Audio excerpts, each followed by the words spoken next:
Welcome to Coffee Break Convos with Jessica, the show where I sit down with people who are breaking barriers and sharing what it really takes to carve out their own path. We dive into their journeys, the challenges they faced, and the real stuff no one tells you. You'll laugh, you'll learn, and maybe even get a little inspired. So grab your coffee and let's get into it. This is Coffee Break Convos. On this episode, my guest is Olivia Roberts. She's a screenwriter, director, and editor. As a post production crew member, she has worked on legacy shows such as Criminal Minds and the CW series Naomi. Today, we'll be discussing her journey through post production and how the industry has evolved post pandemic. So, welcome, Olivia. Thank you so much for coming on to my show. I'm so super excited to have you here and to just give a little bit of a context. We did go to film school together, so that's how we know each other. Well, thank you. Thank you. Isn't it great? It's like real we got coffee, it has really nice vibes and we have the comfy little chairs. Um, So I wanted to ask you. Oh, no worries, no worries. We are all chilling here. So I wanted to ask you, like, what drew you to post-production work? Is this something that you have always been interested in, or was there a moment in time that really shifted your path or interest to this field? yeah, I mean, it really started in high school. I think I started working at this public access TV station. And I shoot everything and I do all of the editing for their videos. But the part that I really loved was editing, was putting the video together. So from there, when we went to film school, I had my emphasis in editing. And that's really how how my trajectory into post really happened. For your very first job in post, was that Criminal Minds or was it something else before then? Oh, my first job in post was as a PA for the CW's promo department. So we were on the ranch, which I don't think actually exists anymore. It's like a separate lot from like the main Warner Brothers. And I think they sold it. But we were on it, it was pretty much just us. And what we do is we were the promotional department for CW. So I was hired specifically for upfronts, pilot season.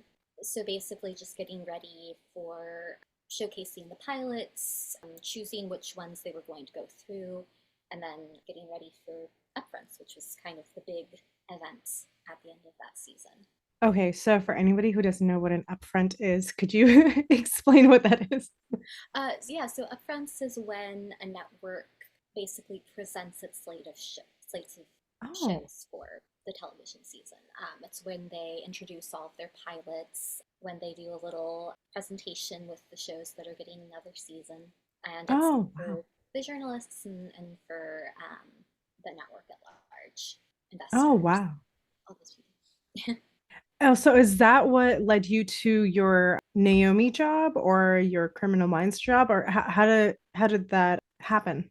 Um, so that was a couple, like 3 jobs later when I got Naomi. My very first job on a singular show was actually for another pilot. It was the Lost Boys pilot. And that job I got, well, you have to understand, I went on a lot of different interviews that were set up by people in my post-production editing network or, people who happened to get my resume through a friend of a friend of a friend. So when I got that pilot, that was like my first experience on a singular show.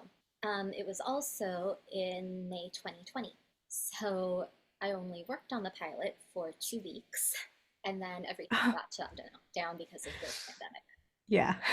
But the post coordinator on that show, I guess, liked me and she sent my resume along for Naomi. So that's how I got that show. So Oh, one door closes, another one opens. You just have to. It's really all about the connections. Fantastic. So what exactly did you do on Naomi? I mean, from my understanding of post, there's quite a bit. I mean, there's editing, there's sound mixing, there's a lot coloring, and there's a lot of things that go into post. So what exactly do you specialize in? So I mean, I do edit, but on the show side, I'm a post-production assistant typically, sometimes coordinator. But the way that post is set up, you basically have the editors. If you have a standard 13 season, there are three editors, and they each get an even amount of episodes, give or take an episode. And then each editor has an assistant editor. So there's usually an editing team of six. And then you Mhm. have the admin side. That's where you have the post producer who's in charge of that department. You have the post supervisor who's kind of the secondary, second in command, and then a post coordinator and a post PA. So it's a team of four usually, three or four for post admin, and then usually about six for the actual editing side. And admin is responsible for coordinating everything, scheduling everything, ADR, stock footage, VFX, making sure the hard drives are where they're supposed to be, final delivery to all the producers of every single cut from the rough edit to the final episode delivery. Oh, wow. Did you end up doing the same job on Criminal Minds or did you end up doing something else? Yeah, I had the same job on Criminal Minds. I would say I had a few more post coordinator responsibilities. Mhm. The biggest difference between Naomi and Criminal Minds was Naomi was in person, Criminal Minds was completely remote. So with Naomi, I had a lot more typical PA responsibilities where you're Yeah. stocking the kitchen, getting lunches, going on runs. But there wasn't really any need for all of that with Criminal Minds because it was Mhm. remote and, everyone could get their own lunch. So I would still go on runs and, take the hard drives to different vendors and things, but I was able to take on a lot more post coordinator responsibilities, which was great because that's, the next step and where I'm trying to climb the ladder to. So that was a really great experience and great knowledge to acquire for my resume. As a coordinator, it's a lot more scheduling, dealing with the actors themselves for ADR, or not really the actors themselves, but their managers for scheduling ADR, making sure the sessions go well, and just doing all of the nitty gritty for the post producer and post supervisor. Oh, fantastic. So, okay, yeah, I want to really ask you the difference and I guess advantages or disadvantages of working in person for Naomi versus remotely for Criminal Minds. How do you do post remotely with a group? Is I'm curious to know how that works. It's a little weird at first, especially coming from an in person show, because you are so isolated. So it's a lot of Zoom meetings, it's a lot of phone calls and Slack messages, but pretty much all of the editors have their own setup at home, and I might be responsible for getting them, things they need, office supplies that they can put on the show, or hard drives, of course. But it's really the coordination aspect really becomes more important because everyone is remote. So it's a lot of liaising between different people and, Mhm. hey, pinging this person, did you see that email? Okay, just making sure you got that notification on the Slack or whatever it is. So, I might be not doing as much physically, not as much physical running around, but it's a lot more reaching out to people through Slack and phone calls, email, whatever it is, just to make Mhm. sure everyone's on the same page because everyone is remote. So it's a lot easier for things to slip through the cracks. I like remote. There's obvious advantages. You have more time to yourself in a lot of ways. But, I miss it's harder to really get to know the rest of the crew when you're remote. I would say that I was still able to make connections on Criminal Minds, but on Naomi, it was a lot easier to really get to know the editors and the other post admin people. Mhm. On Naomi, I was able to sit in the editing room and get a little assistant editing experience and kind of sit in and watch the cuts. And that was really exciting to be able to witness that process. But of course, when you're remote, you're kind of just in your own bubble. Yeah.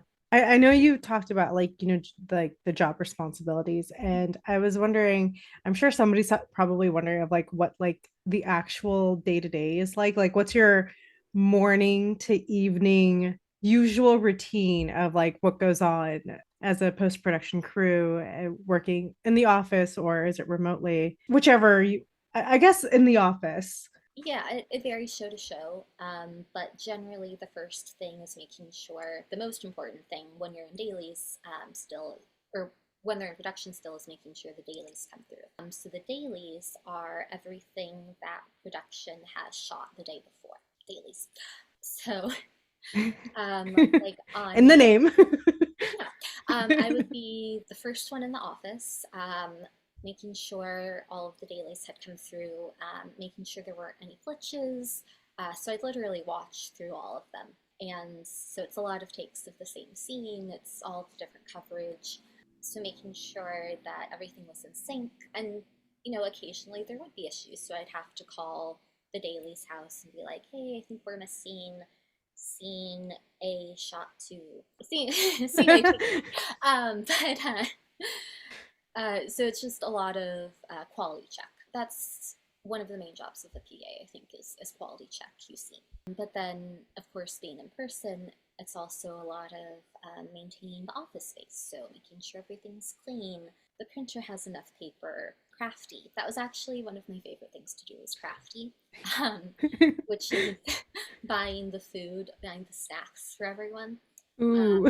Although people can get very picky, so you have to make sure that you know everyone's preferences and Oh man. the right brands, all of that. But I love grocery shopping, so that was always fun for me.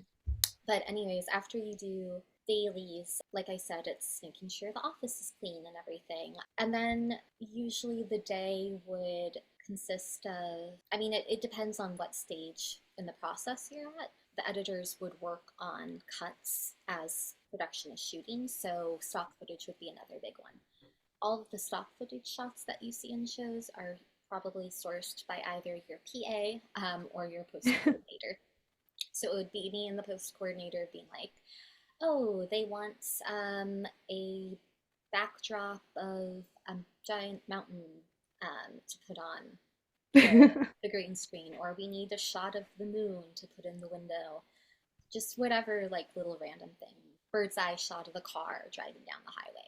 So we'd be searching for those and trying to find the right shot. Oh And wow. so Uh, that's kind of the one creative part I'd say of being a post PA is getting to choose the stock footage. But it's fun. It can be tedious because you have to find the exact right angle and resolution, and it's gotta look like it matches the quality of the show, matches the tone of the show. But it can be a lot of fun too. wow, we just found out little secrets about how everything's edited and put together. So what's oh well, I That mean right before shot of the building is probably stock footage. did you have like a favorite snack that you would that someone really liked, it was their favorite, they always wanted it there, and you're like, ooh, this I like this snack too. I'm gonna grab one for myself. Oh yeah. This was a few years ago. I'm trying to think back. I really liked the Skinny Pop popcorn. I never Ooh. actually yeah, because I'm kind of addicted to it now, and I don't think I really ate it before Naomi. Yeah, that was. We're sponsored by Skinny Pop, not really. Um, Not really. yeah, Although if Skinny Pop does want to sponsor this, yes. I wouldn't Um, mind. yeah, yeah. No popcorn, Cheez-Its. I don't think I've really eaten Cheez-Its in a long time before Naomi. Oh my gosh. Oh, okay, yes, Cheez-Its, Skinny Pop. Like, hey, if you guys want to sponsor, Welch's fruit snacks. just start naming everything. Oh, but actually, my favorite was getting the chocolate. So, Lindt Ooh. truffles. Oh my gosh. So out of everything that you did as a PA and as a coordinator, what was your most favorite part of the entire process? Of Mm. everything that you worked on, both shows that you worked on, the promos that you did, what was something that really stood out to you and was like, this is like my absolute favorite project or memory. I mean, it's a lot of little things. I think so. After Criminal Minds, I went on and I became a assistant at Nebula, which is a streaming service, and they're usually catered to the YouTube crowd. So it's a lot of how do you make this interview shows kind of things, but they also are getting more into narrative as well. They just came out with a couple of short films. They just had a documentary come out. I worked on the short films and the documentary. And the nice thing is because it's a smaller company, I was able to have more of not well, yeah, I guess creative input, you could say. I was Mhm. able to give notes, and they were taken seriously when they were trying to find the right picture for the poster for one of their short films. I was the one who went through the film and found the perfect frame and sent it over. Oh, that's so So cool. Did they wait, yeah, did they use it? yeah, they used it. Yeah. Oh my gosh, that is Um, so cool. so, little stuff like that was really nice. I would send my notes over to the supervisor and she would look through them and relay them to the producers sometimes, and they would be taken sometimes. So, yeah, like little things like that were really special. Or as a post PA, getting to meet Ava DuVernay, who was not the showrunner, but she was like one of the executive producers on Naomi, and have her like ask me to voice one of the ADR lines as like temp audio. Oh, that's So so cool. not so before the Oh, actual actor came in to do the ADR line, she had me be like the voice of the girl, and she like directed me on how to oh say my it, and so that was pretty cool. Yeah, oh my gosh, you got directed by Ava DuVernay. Oh my gosh, that is technically, so yeah. cool. Mhm. I hope you saved that temp audio somewhere. I didn't own it, so I couldn't find it Oh, again, but oh man. Oh, but um, that is so cool though. no, it was really special. And, Naomi was also my first on screen credit. So I did save the high res post production assistant to Olivia Roberts. So, like, that screened on TV, and that was always, like, kind of cool for me. I mean, no one saw it because it's at the point where they do, like, the super speed through all the credits at the end, but I knew it was there. Hey, as long as you know and you can take a screenshot. Oh Exactly. my gosh, that is so amazing. Ooh, or like on Criminal Minds, getting to. This is something actually that I probably wouldn't have been able to do if I wasn't remote, but I was able to sit in on playback, which is when they go through the episode with all of the producers and the director, and they make sure that everything, or I guess the director actually isn't usually there, but the producers and the writers, and they play back the episode, and it's like your last chance for any little tweaks, any notes that something is off. So that was pretty special, is getting to sit in and listen play back. Oh my gosh, that's fantastic. And anything that is, not such a great memory, and you're like, I'm happy to forget about this. Being stuck in the car for hours was never fun. That was something that, I mean, something I had to do for both shows actually. It was just because it's LA, so, going to downtown can take a couple hours, Mhm. 3 hours maybe round trip, sometimes four, or like having to go all the way to Santa Monica, back to Glendale. But the post house might be in, or the post vendor might be in Santa Monica, and the drive might be in Glendale. So you have to get the drive it over, have them, work on it, load whatever it is they're loading. Maybe it's a VFX shot, and then drive it back, and that can be your whole afternoon sometimes.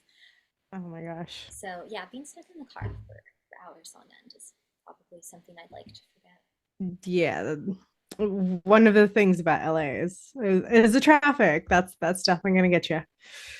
That's the thing. Or sometimes picking up lunch can be a nightmare. Again, because of the traffic, Yeah. because of the parking. I got a ticket one time actually because I was waiting so long for the lunch and we were so busy. And I guess it was like a 15-minute zone and I didn't realize it. So I got a ticket waiting for lunch. So I could do Oh without my that gosh. aspect of it. But I mean, honestly, that's probably just part of living in LA. A 50, okay, wait a minute. A 15-minute zone I think in that's, LA yeah. Oh, yeah. around like It was cafes like and in downtown restaurants. or something. Like, do people not know that it's going to take someone more than 15 minutes to like get out of their car, walk to wherever they need to go to pick up whatever they need to pick up, and then get back to their car? Yeah, I mean, Oh my I don't gosh. know. Take it up with the city, right? Oh my gosh. That makes zero sense. It's like, oh yeah, you can only park here for 15 minutes. Like, I mean, that does not make sense. I get it in like a delivery area at like Target or something, but like in their specific parking lot, like I get that, but I mean, yeah. So I want to ask you, as a storyteller yourself, and you have worked as a director. You did a short film as a director. I want to know that when you are telling a story, any kind of a story, when you're filming, do you look at it from the lens of the director, or do you look at it from the lens of the editor, or when do you look at it from either or lens? I mean, it really just depends on what stage you're at. For my short, I also wrote it, so the very first thing you're looking at it through is the lens of the writer. But because I knew I would be directing it, I was also able to look at it a little bit through the lens of a director and a producer. Thinking about what I'm writing, is this actually producible? Could I potentially, with our budget, afford to do this? And then, putting on the producer hat, being like, no, gotta change it, go back to the writer hat. Okay, what's something else that would be more affordable that we could do? Putting on the director hat, how am I actually going to film this? Mhm. So, especially in the early stages, it's kind of rotating between those three roles. And then when you're in production, it's less of the producer. You still have a little bit of the writer because you're trying to maintain the story, but it's mostly, and it should be, the director hat. There were a few times, like when logistics would go wrong, I'd have to put on the producer hat and, to figure out why the porta potties hadn't arrived on time or whatever it was. But also, and this was actually very helpful, and I would recommend it to directors, is being able to put on the editor hat too and be like, okay, do I have enough coverage for this scene? How am I going to cut from this shot to the next? Even like little things like making sure that you pause for an appropriate amount of time before saying cut, so that the editor side of me has enough clean audio to actually have full use of the shot. That's really important. So directors out there, make sure you wait a beat before you say cut. You don't do it too soon, so you give your editor a little bit of leeway.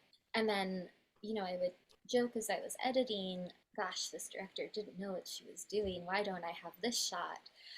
Which like you only realize when you're in post.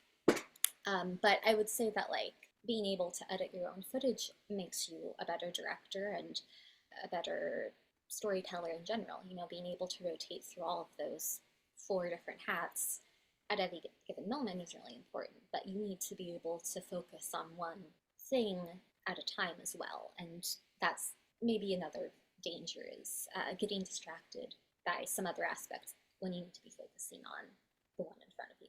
But in general, I'd say it's pretty helpful. Fantastic. So, a note for anybody who wants to be a director: make sure you know that how have an understanding of the editor's job and how it works and how you can best help them. Having those little pauses, definitely helpful, and understanding, how all of these different positions, they're like, you don't need to be an expert, but having like a bit of a basic knowledge at Yeah. least is helpful Mm-hmm. for sure, especially with your editor. Be helpful to your editors. Oh, So that's really great advice. I know you said that you started 2020 was like your first post-production job. And it so was my first show. My first first show, post-production job was 2018, actually. That was 2018. the CW, yeah. Okay, okay. How has the industry and post production, I mean, besides things being remote, how do you feel it has changed since post pandemic? And have you noticed any reverts, things that have gone back to like how things were pre pandemic, or something that changed that is now forever permanently staying? Yeah, I mean, it's funny talking about upfronts. I don't know that that really exists on the same scale as it used to. Networks don't really produce pilots that much anymore. Instead of having a real pilot season, you usually have the show just greenlight, or the network greenlight the first season and see how it does, it seems like. And I Mm-hmm. think that's because of the streaming model. I think that has a lot to do with it. I know there still are networks who do the upfront, and there is somewhat of a pilot season, but it's just not at the same scale as it used to be. And then obviously, remote work, that's probably the biggest thing, is just sort of expanding what we're able to do from home. But then also, I think losing some of the interpersonal connections that you get with in person work. So it has ups and downs.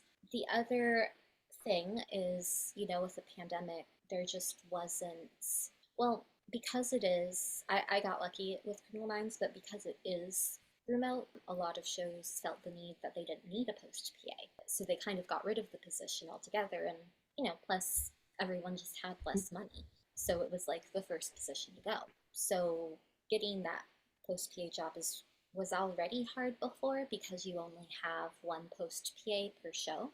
Compare that to like set PAs. You might have, I don't know, even know, like 5 different set PAs per show, plus Mm-hmm. office PAs, production office PAs. There's going to be like 4 probably at least. But there's Mm-hmm. only one position. So you're kind of competing against all of these other people for fewer and fewer positions. Oh, wow. And I mean, even before the pandemic, a lot of shows to cut costs were combining the role of the PA and the coordinator. It would be the coordinator role, but you would also have to take on PA responsibilities. And that's something that's honestly only gotten worse post pandemic. I mean, even when things started to feel like they were going back to normal, what happened? We had the strikes. And that actually happened to me for Criminal Minds. They got rid of the post PA position. So I couldn't go back for the next season of the show because my job just didn't exist anymore because they had to cut costs. So yeah, it's an ever-changing landscape. There are still shows that have all 4 positions, but it is a lot more across the board cost cutting and trying to consolidate roles. Hopefully, with the new tax incentive, that'll just be more money for everyone and more jobs will be created. But yeah, it's definitely a more competitive time than it's ever been, I would say. And AI, of course. So Yeah. we're still finding out how that's going to affect things too. Things are definitely changing. My goodness. Wow. When you were starting out and trying to, get into this field, what were some of the challenges that you like struggles that you had to like deal with trying to get your foot in the door? Someone trying to get their foot in the door now, what would you say that they should, watch out for? And how are things for you when you were trying to get in? I mean, it's just so competitive. So you have to get good at interviewing and you have to get good at making connections. Even at those interviews, even if you don't get the job, make sure that those people liked you and would want to forward your resume along. Because that happened to me. The job that I interviewed for, I didn't get it, but they forwarded my resume to the job that I eventually did get. So it's just a lot of trying to build up your network and leave good impressions wherever you go. Be a good, nice person, work hard, and those things genuinely do follow you. I would also say, I worked for on and off 3 years at a post house, Point 360, and I think that actually helped a lot because it showed, well, number one, work ethic, and number two, just a real experience and understanding of the post workflow, and shows seemed to appreciate that too. If you're not able to get on a show at first, try to get at a post house, and that can really help buff up your resume. You might not have show experience, but you have post experience, and that can go a long way. So how someone would go about it is like, I mean, going to networking events or looking Yes. up job postings. I'm Mhm. assuming on the studio's websites and see if they have any job openings. So that's where they could start out with. Absolutely. And reaching out to the contacts you already have from film school can never hurt. You'd be surprised how much people are willing to help, even if it's just sending your resume along. And yeah, networking events are big. It really is about having the right connections with people, work experience, and technical skills. All of those things are great and will definitely help you. But honestly, you have to get out and you have to meet people. You can't be isolated in one spot. No, no, you have to actually talk to people and tell them what you want and prove that you are someone who they can rely on and would feel comfortable recommending for a job. And outside of having, a friendly demeanor, good personality, are there any hard skills that you think would be really important for someone to have in this day and age, like technological skills or any softwares that they should at least be familiar with, even if they don't have to be full on experts? I mean, I would say at a minimum, the Google Suite, know your Google Suite. I would say Excel, actually, or Google Sheets, just some sort of spreadsheet knowledge is really useful. Basic typing skills, computer skills in general, basic computer skills are really, really important. And I'm sure most of us have those at this point, but it's pretty much just a necessity. Zoom, being able to use Zoom. All of these are like basic softwares that you will have to use in your job, even if you aren't remote. Slack, of course, that's like something I've had, I think, in literally every job. So definitely get comfortable with that. Being able to use Excel and make formulas and that kind of thing going to be something that puts you above the rest because I don't think everyone necessarily knows that, but does seem to be a very coveted skill. Every opportunity you have to learn a new software or something that's happening that's seems to be making waves in the industry. If you have the opportunity to learn it, learn it. So, any trends that you've noticed that would be good for anybody who wants to go into post production that it would be good for them to be on top of? Right, so I've seen a shift from Pix into Frame.io. And what's really special about Frame.io is that you can actually record the dailies live. So as they're recording, they're already uploading to this software, Frame.io, which is really special because how it is normally is you would record the dailies onto a hard drive and then they'd have to be sent over to the dailies house and then sunk and colored and sent back. Essentially, what you're doing is cutting out the middleman. And I mean, there's some drawbacks. Obviously, you have to have like a great internet connection, which might not always be possible depending on the location. But as the technology improves, I think it'll be a really huge breakthrough for production and post. Right now, you still have a situation where the workflow, that standard is to still collect everything, send it to the Daily's house, put it back up on Pix, and also you have the Frame.io. Eventually, as it improves, it'll be exciting to see what happens and if we're able to cut out kind of the middleman for good. Nothing against Daily's houses, but it'll be it'll be interesting to see what happens next with that. And Does then, that mean someone loses their job? huh, Does that mean someone loses their job as like the middleman? potentially yes, but Ooh. maybe it creates jobs too because we need a Frame IO technician, Dailies technician. I mean, Okay. like with most technological advancements, it probably will eliminate some jobs, but that's everything and everywhere, right? Yeah. But it should also save money, and if it saves money there, maybe it produces a better show somewhere else, or I don't know, you're able to hire more editors, something. Who knows? Um, who who? It's not for us to speculate. I mean, I guess it is, but I'm not sure exactly how that will affect things. But it should be interesting to see. And if you want to stay on top of things, I would definitely look into Frame.io. It's also a method for distributing the dailies and distributing all the different cuts to directors and producers. So All right. So, last little question for you. What is next for you? Any shifting goals for you or any exciting new post jobs or shows that you're working on that somebody could like, catch your name on? Um, so I'm looking for my next post production opportunity actually. So if anyone watches this and they need a post PA post coordinator, I'm I'm more than ready to jump on. But also Hire her. She's amazing. But I'm also, so my short film, Nova, we just finished post on it, so we're in the process of submitting it to festivals. I just made the poster, so that's exciting. And I'd say the next, I guess, project I'm working on would be working on the trailer for that. So that's something I'm working on right now, is cutting the trailer. Keeping up with my passion projects. I write as well, so working on some scripts. I do proofreading and script consulting, so if you have a script that you need looked at, let me know. Ooh, okay, you heard it right here. If you need a scripts consultant, Olivia is your girl. Or Thanks. editing. Post PA post coordinator, just throwing that out there one more time.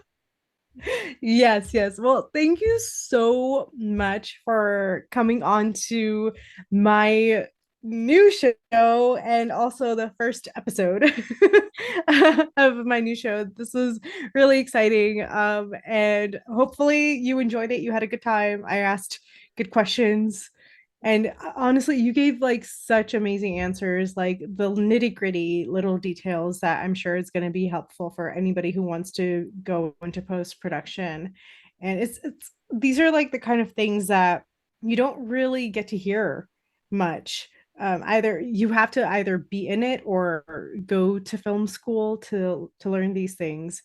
But unless you do one of the two, you don't really know. So you painted a really great picture for anybody who wants to go into this field of what the day-to-day is like, and what the kind of skills that is really needed to succeed. Again, No, thank you so much. no, thank you. You asked wonderful questions. I had a great time in your little studio. And yeah, no, this was awesome. Thank you for the opportunity. I'm so excited to be your first guest. It was really special. I mean, hey, we are more than happy to have you back for Nova whenever you're ready for that. This could be a little foreshadow of like what's to come. Oh yeah, and let me know if you want a whole segment on side hustles. I have many of those, and you're gonna need them in the industry. So Oh my gosh, definitely. Yes, side hustles all the way for any creative out there. Side hustles are your they're your what meat and bones, or sure, how but does that thing go? Yeah, I don't yeah, know your how to say bread and butter, your bread and bread butter. and butter. Yeah, Yeah. mhm. I was like meat and bones, that doesn't sound right. Bread and butter. In the Yes. middle. Yes. Alrighty. Thanks for joining me. Keep learning, keep growing, and don't be afraid to write your own story. And don't forget to like, subscribe, and comment below on, well, what you found helpful in this video. See you next time on Coffee Break Convos.